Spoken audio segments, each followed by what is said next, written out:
Welcome to the Slop Farm. Enjoy the video. In this video, I will show how to draw Dodge Viper logo, updated.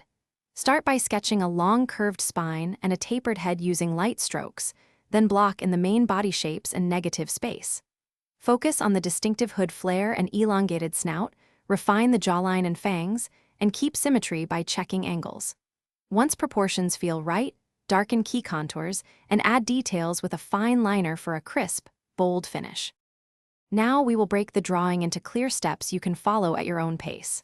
First, map the overall curve and head placement, then lay in primary contours and negative spaces that define the emblem.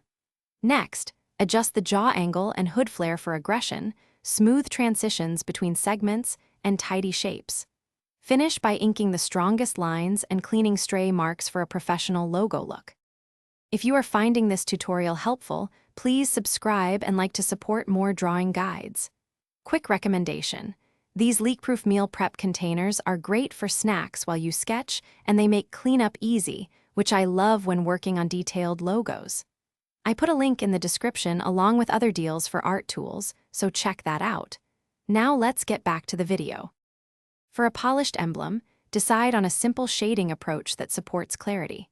Apply thin hatching in recessed areas and stronger black fills where the logo needs bold contrast, keeping highlights small and intentional. Avoid heavy gradients that muddy the silhouette, and test a solid black or single-color fill to ensure the design reads well at small sizes. Clean edges and consistent line weight will make the logo pop on any background. Thanks for watching. Consider subscribing if we helped you today.